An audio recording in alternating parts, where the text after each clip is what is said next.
And we are back on the 4 p.m. 411. We once again thank Russ Broadfield and Sherry Sparrow for visiting the first half hour. Now we have two new volunteers guests here.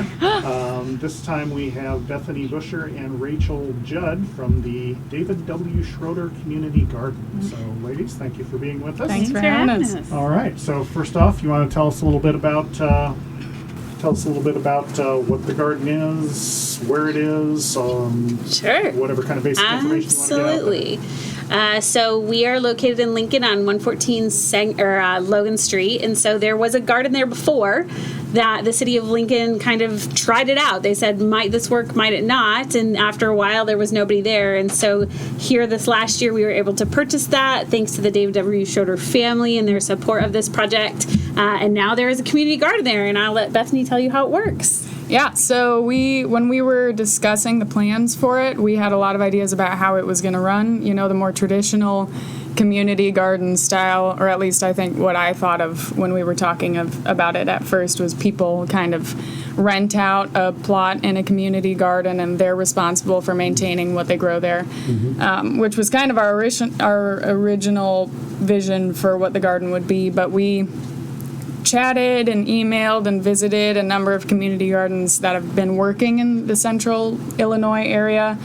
And one of the defining features of the ones that seemed to be functioning the best and surviving the longest was having somebody who was kind of responsible for maintaining the garden when nobody else wanted to, because it's just gardening is a chore, and especially when it's not in your own backyard, it understandably gets hard to want to go out when it's 105 or it's raining and you got to cover stuff. So yeah, what we're doing is I'm essentially the person responsible for making sure stuff gets planted and stuff is maintained. So the way our volunteer days function is people come, and volunteers are more than welcome to give us input on what they want to see in the garden. And we can make sure that it's planted, but we have tasks that need to be done on our volunteer days, and people help us take care of those. We have volunteer groups that'll sign up for particular times during the week. But yeah, when all is said and done, if people don't show up, I have to be there. So which kind of keeps it from getting too, I mean, it's not always a perfect process, but I think that's kind of how we've done it differently, and it's worked so far. So. Okay. And speaking of people showing up there, you have an event coming up this weekend, which I'm guessing you're hoping lots of people will be showing up. Tell us about that. Despite the weather. Absolutely. So Saturday is Earth Day, so please celebrate Earth Day in some way, even if you don't come to the garden. But we will be starting at 9 a.m. You can come, and this is our opening day. Like, it's not as cool as Cardinals opening day, but it is pretty cool. And we will have things to do. So we have beds that need to be taken care of, things that need to be weeded. We're going to look and see where the flowers are going to be for this year, all that kind of stuff. If you have kids that just love dirt, we have a place for them. I have kids that just love dirt, and so we just let them dig in the dirt, and it's like the coolest thing they've done all day. So we will do some of that stuff, and we will prep it for the season, and then every Wednesday and Saturday, every other Wednesday and Saturday following, we'll do that same thing. So if people come and work at the garden and volunteer, then your name is on a list, and when things start growing, you will get to come get some. All right. So there is a benefit to that. Very good. And that was actually leading into my next question is community garden. How does that work in terms of what is grown there and who reaps the benefits of that part? Yeah, so our last year was our first year kind of fully functioning, so we were kind of figuring out what we wanted to do with stuff, and mainly the idea is first come, first serve, in particular with volunteers. People that donate their time to us are the ones that get to have first say to the produce. We definitely took some home ourselves. But we have plans about reaching out to some of the local food pantries. We have a couple that are within walking distance of the garden, which is the advantage of it being downtown, close to downtown. So yeah, but I mean, mainly last year it was our volunteers that took stuff home, so that's kind of the main goal of where it goes. And as far as folks who wish to participate or hopefully get some goodies from the garden, how does that work? Is there any, are there any income requirements, any residency requirements, anything like that? Our only ask is that you volunteer something. Okay. So at this point, we're not growing enough to just have an abundance of whoever wants it gets it. But at this point, what we would really like to see is, hey, you either don't have the time, don't have the energy, don't have the space to have your own garden, but you would like to reap the benefits of fresh food from this community. And so, hey, come participate in the process, and then that goes to you. And so our goal right now is to say participation is key to then get that food. Okay. Once again, if you have questions of our guests, 217-648-5510. We have Bethany Buscher, who is the garden steward, and Rachael Judd, who is the community and business relations manager for the David W. Schroeder Community Garden. When was the garden actually founded? That would have been last year. Okay. So we actually started the process 2 years ago, had conversations like, wouldn't it be cool that we walk by this lot every day for it to have something in it? And so as we started talking, we said, what might that look like? What would it cost? Who would get involved? And through, again, the gift of the Schroeder Foundation, their trust, their family, and through partnerships with the hospital and Remington Seed and some other, we have some Boy Scouts that are working there right now. They all came alongside and said, yes, we would support this project if you put it into play. And so last year we were able to kind of put that together in the winter and then kicked it off in the spring. Okay. So it was awesome. And the name, David W. Schroeder Garden, for folks who may not be aware, can you tell us where that came from? Yeah, so when the plan for the garden was still in the works, we were kind of reaching out to the Lincoln Health Collaborative and in other areas just to put some feelers out about what we might need to make it possible, just to see if there was an avenue at all. And they put us in touch with Jennifer DePasquale, and she had reached out to them previously about seeing if there might be a community garden or something that they could put some of the money from the trust as a memorial for David W. Schroeder. So we were put in contact with her, and we went out and got Chinese food and discussed kind of what our vision was for it, and she allowed us graciously to come out and see the beautiful property that he had been maintaining.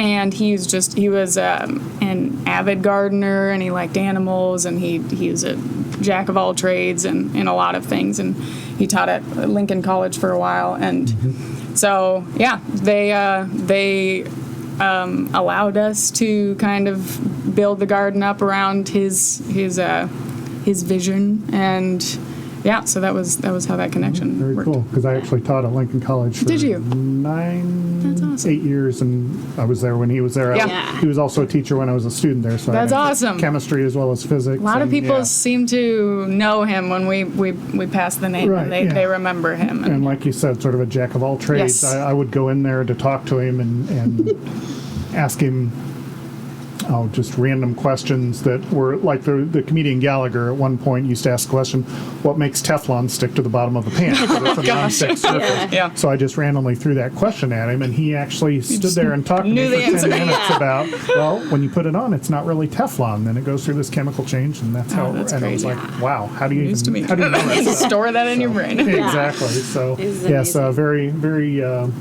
knowledge,able and Yeah. like you said, jack of all trades and, Yeah. and very into nature and the It's a- science of it. So very appropriate naming. We are at our first break time, so we'll go ahead and do that. Once again, if you have questions of Bethany or Rachael, they are with the Lincoln or the David W. Schroeder Community Garden. 217-648-5510, the number to call if you have a question, or you can send us an email, 4pm411@wlcnonline.com. We will be right back with more from them right after this.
are back on the 4 p.m. 411. Our guests are Bethany Buscher and Rachael Judd from the David W. Schroeder Community Garden. And push the right button here, and we should be good to go. It looks like we are. So you mentioned before that in setting up the garden, you had reached out to maybe the Health Collaborative for some ideas. We're talking in the break, the community garden is just one of the aspects. The Health Collaborative obviously exists to promote good health and better choices and things like that. How does the community garden sort of fit into that equation? So there are a couple different ways that we have been able to connect with the Health Collaborative. First of all, that very first weekend that we had to set up the garden and we're building beds and all this stuff, they brought their people out and they said, we want to be a part of what's going on here because we see the benefit of this for our community. So just their all hands on deck approach has been incredibly helpful. But they've also been able to connect us with like what is going on in Logan County, what grants are available, what are they working toward, what are their numbers, and also connecting Bethany particularly with the Parks Collaborative to say, okay, if there's a garden here, what else can we do to not just encourage healthy eating, but to get people out? Like anytime you come to the garden, you're going to sweat. Mm-hmm. So that's a fun activity that you can do to also burn some calories and work toward that kind of healthy living. So Bethany's been a huge part of getting connected with that. Yeah, it was Angie Stolzenberg reached out and asked if I wanted to be part of the Logan County Parks Coalition. Sounds very fancy. And and so that was kind of end of last year, so I'm just kind of, and I think the coalition in general is kind of fresh. But yeah, it was a lot more fun than I thought it was going to be. I mean, I thought it would be fun, but just to sit at a table with the people that are running the parks in town and just, yeah, it's really fun to kind of hear updates from those people of what's going on in their sites. And yeah, they've been working on a little scavenger hunt that's going to be going through Lincoln on Earth Day. So all of these parks they've got a little pit stop where people are supposed to come out and look and find something, which is awesome just to get people to kind of visit those places they might not normally visit. But yeah, it's just really fun. I think Lincoln has a lot of potential that people don't always see sometimes, and it's just I think it's a beautiful way to celebrate the fun outdoorsy parts of Lincoln. So sure. And recently it came out in the news that Logan County kind of moved up in its ranking of the healthiest counties. So good for us. We're working on it slowly but think surely. About it. We have a community garden now. We're a healthier county, and you're welcome. Just kidding. Well, and even in that aspect, there are some things that we're doing in the garden to try to say, hey, there are a lot of ways to do this in a healthy way, and not just like do it, but really do it. And so we've been able to receive like coffee ground donations from Starbucks to put in things. We've been able to start doing a little bit of composting, like things like that when we grow these things, whether they're in the ground or they're in kind of the raised beds, we're looking to get stuff out of there that's not just another potato or tomato that tastes bland, but something that has real flavor and real nutritional value in it.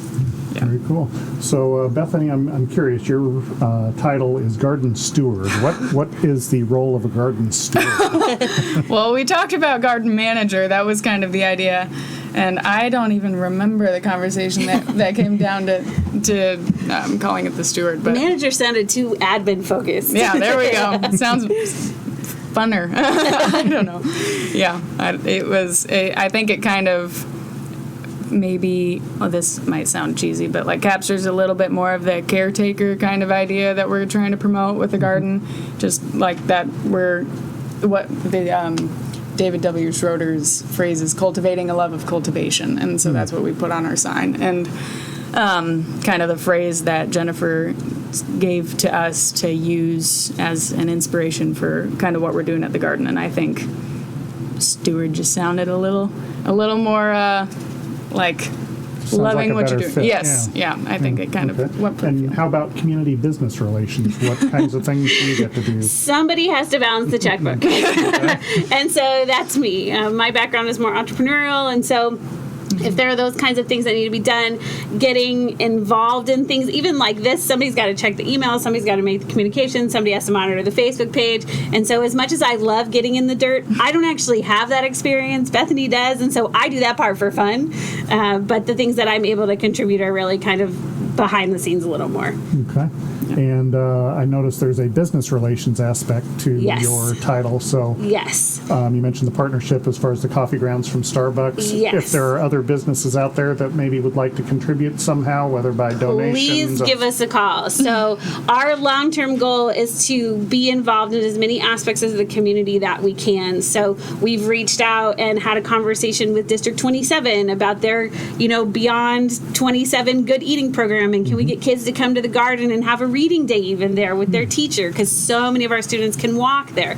Can we partner with other organizations to come out and say, what can we do? How can we partner? So we are 100% funded by whatever is given to us by the community in both financial and volunteer hours. And so if there are people who want to make actual financial donations, please contact us. If there are people that would like to come help do some projects, we have some big ones, adding a fence to the property and some stuff like that. We are absolutely here to say, what does the community have to offer? What can we do to partner together and build a better community? Okay, so we've got one more break to take. We'll go ahead and do that now. We're speaking with Bethany Buscher and Rachael Judd from the David W. Schroeder Community Garden. We'll be back with more from them right after this.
And we are back on the 4 p.m. 411 talking with, from the David W. Schroeder Community Garden, the garden steward, Bethany Buscher, and the Community and Business Relations Manager? Sure. Director? Person. Rachael Judd. And we've got them until, just a few more minutes here. We mentioned that you've got an event coming up this weekend. I know we get cut off at 4:59:50, so I wanted to make sure to get that information out again. Can you once again kind of highlight what's happening this weekend? Yep. So this Saturday is opening day at the Garden. So April 22nd, 9 o'clock, meet us there. We will have something for you to do. And bring your kids and they can get messy. And it just sort of goes until the work is done. Okay. So we have put an end time on it before and had more work and finished early. So we just say, this is the time we're starting. If you walk by and we're still there, come on over. All right, very good. And so what are the plans for the garden? Is garden steward? Yeah. What kinds of things will be found there this year? I mean, so last year, a lot of what ended up growing was what was donated to us, which is awesome. So this year and last year when we were starting up, we had to really work from the ground up. So there was a lot of work to do, and we had to fill all our beds and make all our beds and till up the ground. And so this year there's a lot less to do as far as startup. So we've been able to do some things like we've got some stuff on the ground right now, which it's getting cold out. So we're kind of juggling covering and uncovering everything. So we've got what do we have? We've got some lettuce, onions, Brussels sprouts, and peas growing at the moment. Some strawberry starts. And then we'll get into the warmer seasons, and we have kind of an open dialogue with the master gardeners in the area. So we've got a guy who volunteered last year and volunteered again this year to give us some more mature tomato starts, so we don't buy our tomatoes, and we're waiting for the master gardeners plant sale coming up in a couple weeks here too. So a lot of it just last year they called us up when the event was done and just said, hey, bring your truck, just take what's left, and that's exactly what we did. So we've got kind of a layout of what our plans are, but we're just kind of feeling out what the donations are and stuff like that as well. So okay. And if folks are interested in finding out more about the garden, what's the best way for them to learn more about the project or what the latest happenings are? Absolutely. So come follow us on Facebook. We're Lincoln Community Garden Project, because we hope someday to have more than one garden around town. So find us there, and while you're there, sign up for our newsletter. Once a month, we're going to send out what's happening, what the volunteer days are, if we're looking for donations, people we like to thank. So you will find all that information on our Facebook page and on our newsletter.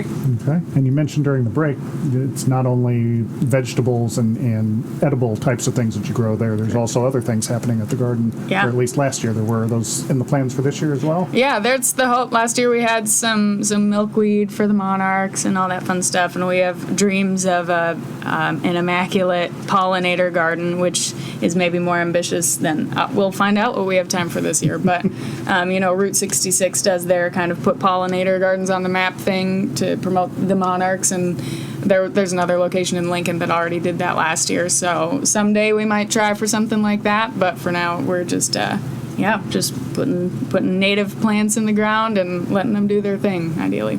Okay. So how did each of you get involved with the garden project? Is there a story behind that? Yeah, sort of. So we did work together at one point at the same place and just started chatting about it. I have lived in Lincoln for quite a long time. I was like, well, why not? I'm that person. In this team, I'm that person. Like, why do we not just do it? We could do that. Sure, let's do that. And he's like, okay. Why not? And so that's basically how it started. Really, ideas are great things, and when you find people who share your same heart for something, it is so easy to just run with it. And so because Bethany said yes, because she was like, yeah, and we could do this and we could do this, which are all the things I didn't know, and because of the Schroeder family and the collaborative, like, we were able to continue to say yes. And so it's been this story of like, why not? What if we tried? What's the worst that could happen? And so we've been I think we've had a really good time learning something new. Yeah, well, you're certainly both very passionate about it. What's your background, Bethany, that you're in the garden steward? Because Rachel said off air that you're the person who kind of knows what goes where and what will grow and so to say forth. that I know what I'm doing would be a little bit generous, but I had a degree in psychology, which you can argue maybe had something to do with it, but I had the pleasure of working at Prairie Earth Farms here in Atlanta for part of their season last year before they toned down on some of their vegetable stuff. But I learned a lot from those guys out there. They're crazy in all the best ways.